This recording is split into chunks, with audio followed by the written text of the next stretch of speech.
بسم الله الرحمن الرحيم. Assalamu alaikum, dear children. Welcome to today's Imam story. Today's story on Imam Ali is called Why Does He Beg? These stories are compiled by Sister Tahira Kasamali. I hope you enjoy the story.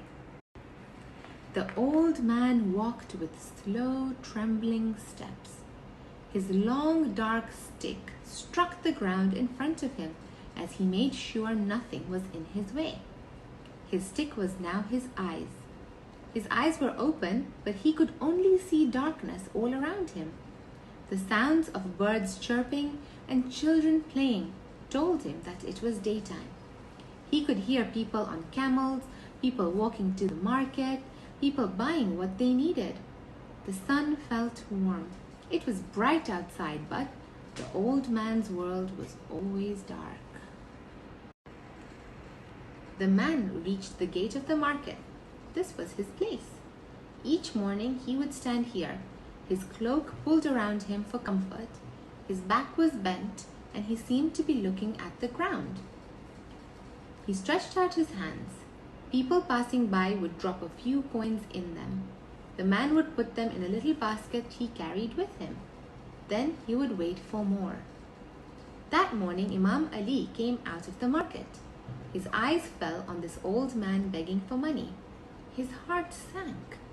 Why was such an old man begging? Was there no one to look after him? Did he not have any family, any children who would take care of him?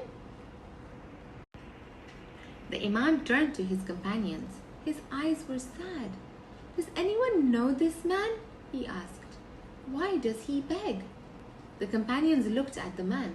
They had seen him before. Yes, said one of them, I know him, O Imam. He is a Christian man who worked hard when he was young. He supported himself and others with his work.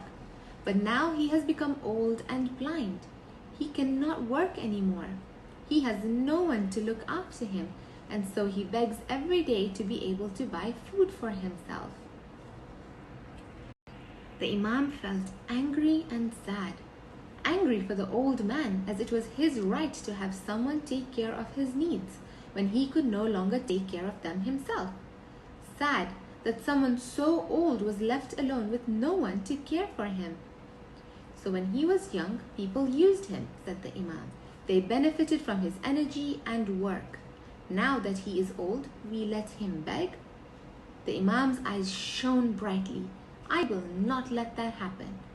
There was money in the public treasury that could be used for the needy. The Imam ordered that some money should be taken out from it to support the old man. He deserved to be looked after. Don't let him beg again, said the Imam. Give him what he needs. It is his right. The Imam teaches us a wonderful lesson here. If we all make sure that we give the dues of those who are needy, there would be no person out there begging for money or for food, right? This is also our responsibility.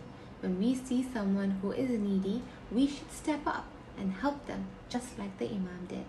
I hope you enjoyed today's story and looking forward to seeing you again tomorrow.